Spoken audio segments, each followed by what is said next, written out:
नमस्कार दोस्तों, मैं हिम्मत से एक बार फिर आपके सामने उपस्थित हूँ एक नए विषय को लेकर।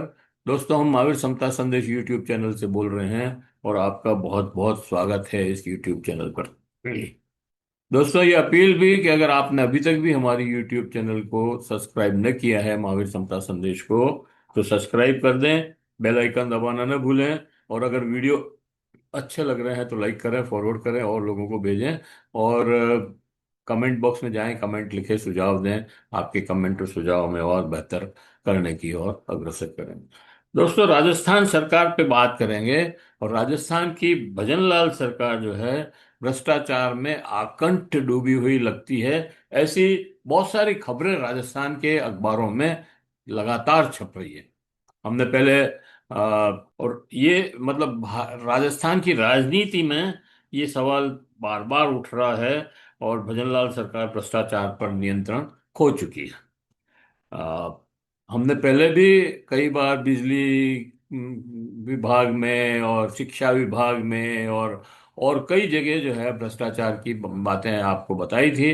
और अभी खान विभाग का और मंथली कलेक्शन की और ऐसी खबरें अखबार में छपी है। क्या भजनलाल सरकार भ्रष्टाचार पर नियंत्रण खो चुकी है? कहावत है कि हांडी का एक चावल बता देता है कि पूरी हांडी पकी है या नहीं। लेकिन राजस्थान में तो एक नहीं, कई चावल सामने आ रहे हैं। कहीं बीज निगम में रिश्वतखोरी के आरोप हैं, कहीं खनन विभाग में मंथली वसूली की चर्चा है, कहीं भर्ती प्रक्रियाओं में सवाल है, कहीं बिजली विभाग भ्रष्टाचार की शिकायतें हैं, और कहीं अस्पतालों की बदहाली जनता को परेशान कर रही है। आज हम तथ्यों के आधार पर इन घटनाओं को जोड़कर समझने की कोशिश करेंगे कि भजनलाल सरकार कितनी भ्रष्टाचारी सरकार है। पहला, कुछ दिनों पहले राजस्थान बीज निगम से जुड़ा एक बड़ा सवाल सामने आया था। एसीबी की कार्रवाई में निगम के एक बड़े अधिकारी की गिरफ्तारी हुई। आरोप है कि किसानों और कारोबारियों से जुड़े कामों में भारी रिश्वत का खेल चल रहा था। सबसे बड़ा सवाल यह है कि जब किसान खाद, बीज और सिंचाई की समस्या से जूझ रहा है, तब कृषि व्यवस्था में से जुड़े संस्थानों में भ्रष्टाचार के आरोप क्यों लग रहे हैं?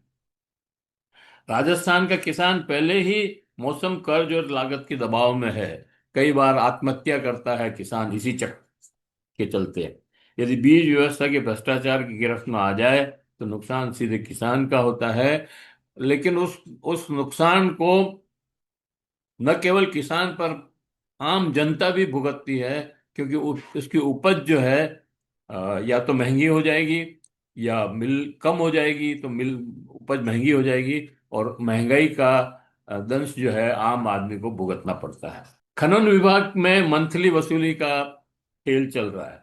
अब आते हैं इस खबर पर जिसने पूरे प्रदेश को चौंका दिया है। खनन खनन विभाग के एक हेड कांस्टेबल पर आरोप लगा है कि अवैध खननकर्ताओं से नियमित रूप से पैसा वसूला जा रहा था। खबरों के अनुसार भुगतान नकद भी हुआ और यूपीआई से भी। रिकॉर्डिंग सामने आई, एफआईआर दर्ज हुई, जांच शुरू हुई। अब सवाल यह है कि यदि कर्मचारी व्यवस्था की कमजोरी, खनन राजस्थान की अर्थव्यवस्था का बड़ा क्षेत्र है, यदि इसी क्षेत्र में भ्रष्टाचार के आरोप लगे तो सरकार की कार्यशैली पर प्रश्न उठना स्वाभाविक है। लेकिन दोस्तों, खनन विभाग पर लगातार भ्रष्टाचार के आरोप लगते रहे हैं। बल्कि चीफ कई सेक्रेटरियों तक इसमें इस्तीफे देने की नौबत आ गई थी। मतलब इस तरह के आरोप लगे हैं।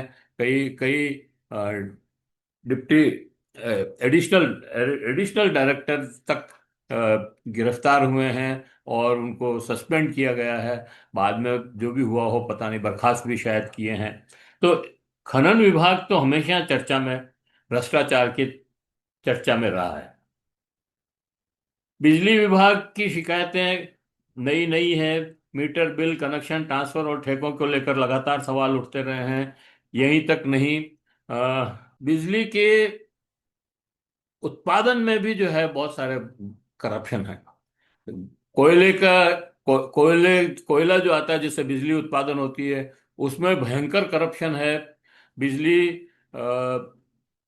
उत्पादन होने के बाद नष्ट करनी पड़ती है हजारों मेगावाट बिजली, या क्योंकि उसकी सप्लाई नहीं हो पाती है, और उसको स्टोर करने का कोई साधन नहीं है, इसलिए उसको भी फेंकना, मतलब नष्ट करना पड़ता है। तो ऐसे में ये ये तो मतलब बहुत ही खतरनाक चीज है। मीटर बिल, कनेक्शन, ट्रांसफर और ठेकों को लेकर लगातार सवाल उठते रहे हैं। ग्रामीण क्षेत्र में लोग अक्सर आरोप लगाते हैं कि बिना लेन देन के काम नहीं होता। यदि जनता की शिकायतें लगातार बढ़ रही है, सुधार नहीं दिखाई नहीं देता, विश्वास कमजोर होने लगता है। सरकारें केवल योजनाओं से नहीं चलती, सरकारें जनता के विश्वास से चलती है। और बिजली की तो ये जो सोलर लग रहे हैं, इसमें भी बहुत जो सब्सिडी दी जाती है, इसमें भी बहुत भ्रष्टाचार है। चौथा मामला भर्ती घोटाला। राजस्थान का युवा आज सबसे ज्यादा परेशान है। परीक्षा देता है, फॉर्म भरता है, फीस जमा करता है, सालों तैयारी करता है, लेकिन फिर भर्ती प्रक्रिया में सवाल खड़े हो जाते हैं। पेपर लीक की चर्चाएं होती है, अनियमितताओं के आरोप लगते हैं, कोर्ट के चक्कर लगते हैं, नियुक्तियां अटक जाती है। युवा पूछता है, यदि नौकरी भी ईमानदारी से नहीं मिलेगी तो पढ़ाई का क्या मतलब है। युवा का विश्वास टूटता है। किसी भी राज्य के लिए सबसे बड़ा खतरा है अस्पतालों की बदहाली, दवाओं की। सरकारी अस्पतालों की स्थिति को लेकर लगातार शिकायतें सामने आती रहती है। पिछले दिनों Bhopal medical hospital, general hospital जो है, उसमें दवाइयों का को स्टोरेज करके, और उस की जो व्यवस्था थी वो बहुत ही खतरनाक थी। उसमें खराब होने की और उससे और ज्यादा बीमारी फैलने की एक वो बन गई थी। उसका हमने पहले जिक्र किया है। दवाओं की कमी, डॉक्टरों की कमी, जांच सुविधाओं की कमी, लंबी कतारें, रेफरल की मजबूरी, आम आदमी के लिए स्वास्थ्य सेवा आज भी बड़ी चुनौती बनी हुई है। और इतनी ज्यादा भीड़ होती है सब जगह, सब डॉक्टरों के पास की मुश्किल है देखना। 400 400 500 500 लोग एक दिन में देखने पड़ते हैं एक डॉक्टर को। आम आदमी के स्वास्थ्य सेवा आज भी बड़ी चुनौती बनी हुई है। सरकार यदि भ्रष्टाचार रोकने में असफल रहती है तो सबसे पहले असर शिक्षा और स्वास्थ्य जैसी बुनियादी सेवाओं पर पड़ता है। सवाल केवल घोटालों का नहीं है। ये केवल एक अधिकारी, एक कर्मचारी या एक विभाग का सवाल नहीं है। सभी सभी विभागों में, शिक्षा विभाग देख लो आप, उसमें स्कूल खंडर हो रहे हैं, लेकिन अभी तक भी, और पैसा भी पड़ा है, लेकिन अभी तक भी उनको ठीक करने की कोई जिम्मेदारी किसी की नहीं है। उन स्कूलों को रिपेयर करने की बात है, वो भी नहीं हो रही है। शिक्षा मित्र हैं, 1 लाख से ज्यादा पद खाली पड़े हैं, अभी फिर और रिटायर्ड हो गए होंगे लोग तो और ज्यादा खाली हो जाएंगे। तो कहने का मतलब ये है कि कोई विभाग ऐसा नहीं है कि जिसमें भ्रष्टाचार न हो, अव्यवस्था न हो। और भजनलाल सरकार जो है अपने 5 साल के 2 साल की बहस में चिपके हुए हैं। ये केवल एक अधिकारी, एक कर्मचारी या एक विभाग का सवाल नहीं है, सवाल है शासन की जवाबदेही का। यदि हर कुछ महीनों में नया मामला सामने आता है तो जनता पूछती है, आखिर जिम्मेदार कौन है। क्या सरकार केवल कार्रवाई होने के बाद जागेगी, या भ्रष्टाचार रोकने के लिए पहले से मजबूत व्यवस्था है। अभी आप देखिए, वो जो रिफाइनरी बन रही है उसमें आग लग गई, और पता लगा कि उसमें बहुत घटिया सामान आ गया था।